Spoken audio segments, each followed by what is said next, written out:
6월 6일 화요일 삶의 기적을 일으키는 30분 예배를 시작하도록 하겠습니다. 하나님께서 오늘 우리에게 주신 말씀은 여호수아 9장 14절에서 27절까지 말씀입니다. 이 말씀 제가 봉독하도록 하겠습니다. 무리가 그들의 양식을 취하고 어떻게 할지를 여호와께 묻지 아니하고 여호수아가 곧 그들과 화친하여 그들을 살리리라는 조약을 맺고 회중 족장들이 그들에게 맹세하였더라. 모든 족장이 온 회중에게 이르되 우리가 이스라엘 하나님 여호와로 그들에게 맹세하였은즉 이제 그들을 건드리지 못하리라.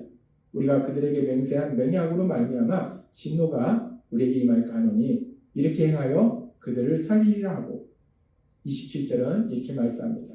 그날에 여호수아가 그들을 여호와께서 택하신 곳에서 회중을 위하여 여호와의 제단을 위하여 나무를 베며 물을 깃는 자들로 삼았더니 오늘까지 이르니라. 아멘. 오늘 이 시간 하나님께서 우리 주신 말씀을 듣기 전에 잠시 기도하는 시간 갖도록 하겠습니다. 하나님 아버지, 오늘도 저희들을 사랑하셔서 친히 저희에게 찾아오시고 죄를 만나주시니 감사합니다. 오늘도 하나님의 말씀을 들으며 그렇게 저희를 사랑하시고 저희와 함께 하신 하나님, 그 하나님을 위하여 기쁨이 넘치고 또 하나님이 주신 말씀을 들음으로 인해서 그 말씀을 삶 속에 순종함으로 인해서 우리 하나님의 크신 영광을 나타내는 저희가 될 수 있도록 은혜 베풀어 주옵소서. 예수님의 이름으로 감사하며 기도드리옵나이다. 아멘. 여호수아 9장에는 이스라엘 백성들이 가나안 땅에 살고 있었던 기브온 주민들과 평화 조약을 맺는 이야기가 나옵니다. 하나님께서는 분명히 이스라엘 백성들에게 말씀하실 때 출애굽기 34장 12절에서 이렇게 말씀하셨어요. 너는 스스로 삼가 너가 들어가는 땅의 주민과 언약을 세우지 말라. 그것이 너에게 올무가 될까 하노라. 하나님은 분명히 말씀하셨어요. 너가 들어가는 땅에, 즉 가나안 땅의 백성들과 언약을 맺지 말라라고 말씀하셨어요. 그리고 하나님은 또한 신명기 7장 2절의 말씀에서도 이렇게 말씀하셨어요. 너 하나님 여호와께서 그들을 너에게 넘겨 너가 치게 하시리니 그때에 너는 그들을 진멸할 것이라. 그들과 어떤 언약도 하지 말 것이요 그들을 불쌍히 여기지도 말 것이며. 하나님은 분명히 말씀하십니다. 너가 가나안 땅에 들어가서 그 땅을 정복할 때에 그 땅의 백성들을 진멸하라 라고 말씀하셨어요. 호흡 있는 자는 다 죽여라 라고 말씀하셨어요. 그 땅의 백성들과 언약을 맺지 말라 라고 말씀하셨어요. 그렇게 하나님은 분명히 가나안 땅의 백성들과 언약을 맺지 말라 라고 말씀하셨는데, 그런데 여호수아와 이스라엘 백성들은 가나안 땅의 백성이 기브온 주민과 평화 조약을 맺었습니다. 하나님의 말씀에 불순종하는 죄를 지었다는 것. 이렇게 여호수아와 이스라엘 백성들이 하나님의 말씀에 불순종하는 이런 죄를 지었는데, 이 죄를 짓는 과정을 우리가 조금 자세히 살펴보면 여호수아서 9장 4절에서 6절은 이렇게 말씀합니다. 궤를 내어 사신의 모양을 꾸미되 헤어진 전대와 헤어지고 찢어져서 기운 가죽 포도주 부대를 나귀에 싣고 그 발에는 낡아서 기운 신을 신고 낡은 옷을 입고 다 마르고 곰팡이가 난 떡을 준비하고 그들이 길갈 진영으로 가서 여호수아에게 이르러 그와 이스라엘 사람들이 이르되 우리는 먼 나라에서 왔나이다. 이제 우리와 죄악을 맺읍시다 하니. 이 기브온 주민들이 가나안 땅에 살고 있으면서도 꾀를 냅니다. 어떻게 꾀를 내는가? 지금 이 말씀처럼 헤어진 옷을 입고 헤어진 신발을 신고 또 가지고 또 완전히 곰팡이가 핀. 그래서 우리가 먼 곳에서 왔다. 우리는 가나안 땅에 살고 있는 것이 아니라 아주 이렇게 봐라. 우리 옷이 이렇게 헤어졌고 우리 신발이 이렇게 떨어졌고 우리가 가지고 온 떡은 이렇게 곰팡이가 들었고 이렇게 우리가 오랜 시간을 여행했다. 우리가 아주 먼 곳에서 왔다. 우리는 이 땅 주민이 아니다. 라고 여호수아와 이스라엘 백성을 속였다는 거예요. 그러니까 여호수아와 이스라엘 백성들이 자신들의 눈에 볼 때 옷도 다 헤어졌고 신발도 다 떨어졌고 그들이 가지고 있는 떡은 곰팡이가 피었고 그렇구나. 정말 멀리서 온 게 맞네. 가나안 땅 백성이 아니네. 이 여호수아와 이스라엘 백성들은 자신들의 눈에 보이는 그 모습에 속아버린 거예요. 그러니까 그래 너네가 이 땅 백성이 아니구나. 그래 평화조약을 맺자 라고 평화조약을 맺었다는 거예요. 그런데 그렇게 여호수아와 이스라엘 백성들이 속을 수밖에 없이 그렇게 그들이 속였기 때문에 눈에 보이는 것이 속을 수밖에 없는 상황이기 때문에 그래서 죄를 지었다. 불순종의 죄를 지었다라고 생각할 수 있는데 그런데 여기서 아주 중요한 말씀이 있습니다. 여호수아서 9장 14절은 이렇게 말씀합니다. 우리가 그들의 양식을 취하고는 어떻게 할지 여호와께 묻지 아니하고 여호수아가 곧 그들과 화친하여 그들을 살리라는 조약을 맺고 해준 족장들이 그들에게 맹세합니다. 물론 눈에 보이는 그 모습에 속을 수 있습니다. 사람은 연약하기 때문에 속을 수 있다는 것. 누구나 속을 수 있다는 것. 근데 아주 중요한 말씀을 하는데 우리가 그들의 양식을 취하고는 어떻게 할지를 여호와께 묻지 않아. 눈에 보이는 모습을 통해서 속을 수 있지만 하나님께 묻지 않았다는 것. 하나님 어떻게 할까요? 하나님 어떻게 할까요? 묻지 않았다는 겁니다. 하나님께서는 이제 모세를 대신해서 여호수아를 이스라엘의 지도자로 삼으실 때에 하나님께서는 분명하게 말씀하셨어요. 뭐라고 말씀하셨는가? 민수기 27장 18절부터 이렇게 말씀합니다.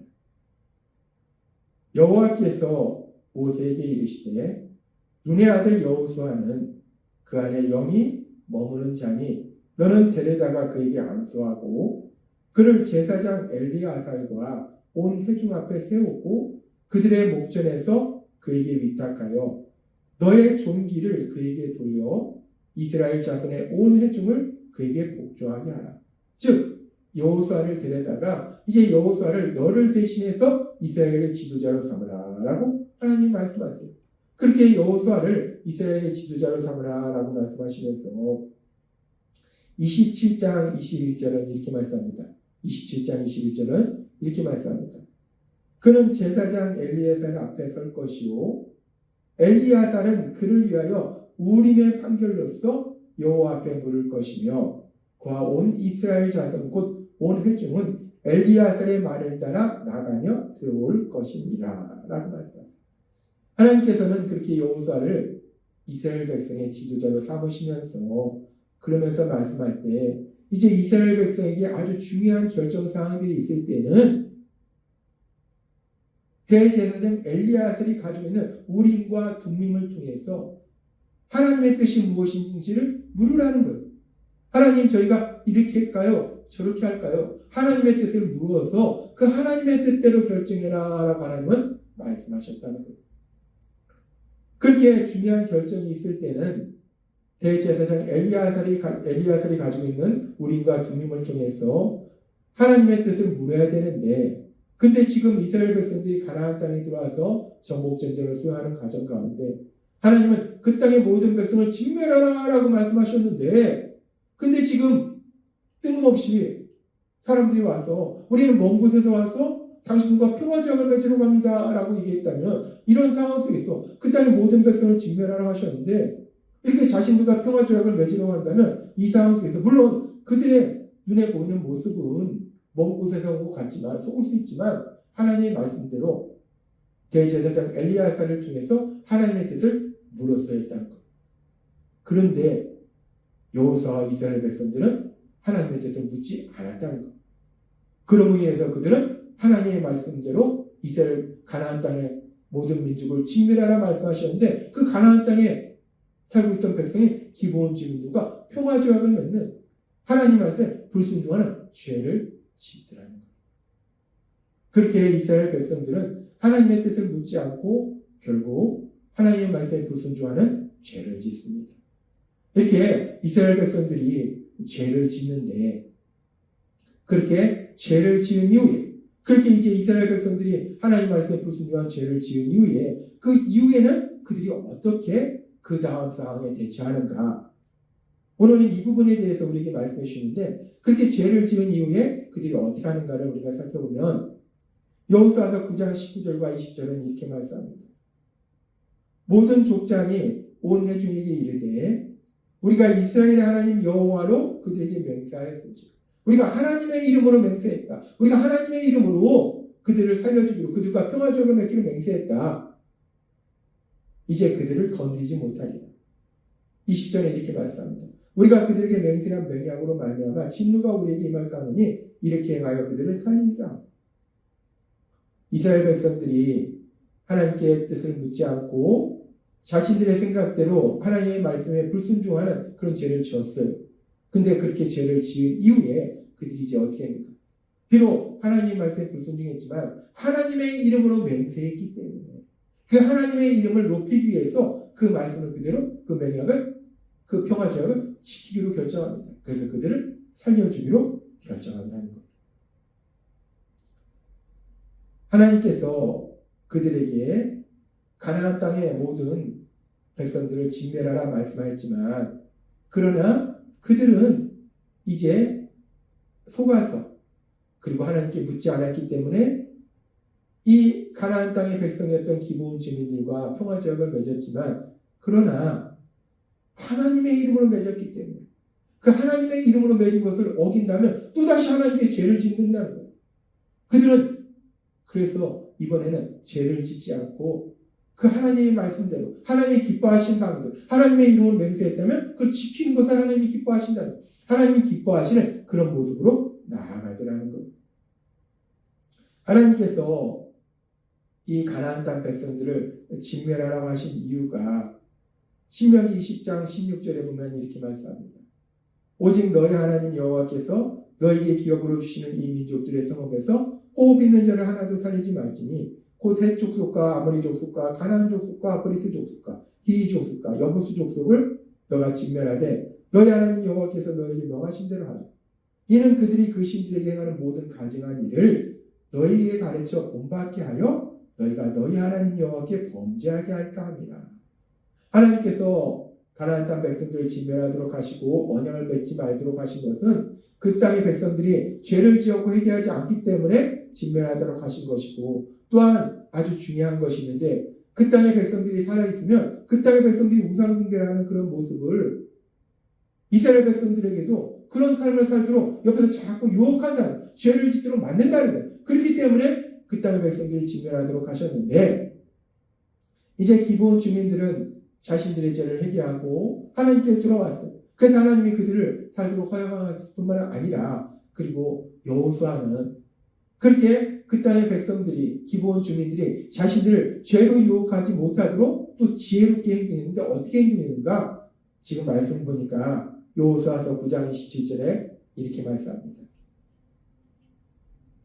그날에 여호수아가 그들을 여호와께서 택하신 곳에서 회중을 위하여 여호와의 제단을 위하여 나무를 베며 물을 깃는 자들로 삼았더니 오늘까지 이르니라 라고 말씀합니다. 여호수아가 아주 지혜롭게 일을 처리합니다. 하나님의 이름으로 맹세했기 때문에 하나님의 이름으로 맹세한 맹세를 지킵니다. 그래서 그들을 살려줘요. 근데 하나님이 말씀할 때 그들을 살려주면 그들이 이스라엘 백성들을 죄로 유혹할 수 있다는 거예요. 그들이 우상숭배를 했던 그런 모습으로 유혹할 수 있다는 거예요. 그래서 여호수아가 그들을 살려주기는 하는데 그들이 무슨 일을 하도록 하는가? 하나님을 섬기는 일을 하도록 한다는 거예요. 그들이 하나님을 섬기는 일을 하도록 함으로 인해서 그들이 이스라엘 백성들이 우상숭배를 하는 죄를 짓도록 유혹하는 그 일을 절대로 못하도록 만들더라는 거예요. 우리는 오늘 말씀을 통해서 하나님께서 하시는 말씀을 들을 수 있는데 여호수아와 이스라엘 백성들은 하나님의 뜻을 묻지 않고 자신들의 생각으로 행동함으로 인해서 하나님의 말씀에 불순종하는 죄를 지었습니다.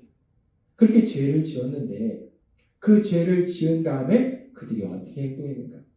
오늘 말씀해 보니까 죄를 지었지만 이제 그들이 죄를 지은 건 깨달은 이후에는 더 이상 죄를 짓지 않고 하나님이 기뻐하시는 삶을 살려고 노력하더라는 거예요. 하나님이 기뻐하시는 삶의 방향으로 나아가려고 노력하더라는 거예요. 사람이 죄를 지면요 당황해서 또 다른 죄를 짓게 돼요. 자꾸 죄를 짓게 됩니다. 그런데 여호수아와 이스라엘 백성들은 하나님을 믿는 믿음의 사람들이었기 때문에 비록 죄를 지었지만 하나님의 말씀에 불순종하는 죄를 지었지만 계속해서 죄를 짓는 것이 아니라 그 죄를 지었음을 깨달았을 때 이제 그 죄를 회개하고 이제 앞으로의 그런 삶의 모습은 하나님이 기뻐하시는 삶의 모습으로 하나님의 이름으로 맹세를 했으면 그 맹세를 지키고, 또 이 기브온 주민들이 이스라엘 백성들이 우상 숭배를 하도록 유혹하지 못하도록 하나님을 섬기는 일을 하도록 또 만들고, 그렇게 하나님이 기뻐하시는 삶의 방향으로 나아가더라.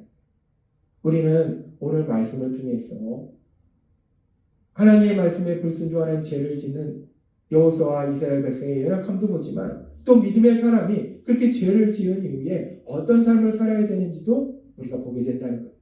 오늘 말씀에서 살펴본 여호수아와 이스라엘의 백성의 모습처럼, 비록 우리가 예수님을 믿고 이 땅을 살아갈 때 연약함으로 인하여 죄를 지을 수 있지만, 그렇게 죄를 지은 이후에 성령 하나님이 우리의 죄를 깨닫게 하시면 그 이후에는 더 이상 죄를 짓는 것이 아니라 이제 그 이후에는 하나님이 기뻐하시는 삶의 모습으로 나아가시는 여러분 되시기를 바랍니다. 여러분 안에 계시는 성령님의 인도하심과 도우심으로 그렇게 죄를 지었을지라도 그 죄를 회개하고 앞으로는 더욱더 하나님이 기뻐하시는 삶으로 나아가는, 그래서 하나님의 기쁨이 되고 하나님의 영광을 나타내고 하나님이 주신 복을 마음껏 누리시는 여러분이 되시길 주님의 이름으로 축원합니다. 기도하겠습니다. 하나님 아버지 감사합니다. 오늘도 주신 말씀처럼 여호수아와 이스라엘 백성들이 비록 죄를 지었지만 믿음의 사람들이기 때문에 그 이후에는 더 이상 죄를 짓지 않고 하나님이 기뻐하신 삶의 방향으로 나아간 것처럼 저희도 연약하여 때로는 죄를 지을 수 있지만 저희 안에 계신 성령님의 인도하심과 도우심으로 더 이상 죄를 짓는 삶을 사는 것이 아니라 하나님이 기뻐하시는 삶의 방향으로 나아가는 저희 모두가 될 수 있도록 은혜 베풀어 주옵소서. 예수님의 이름으로 감사하며 기도드립니다.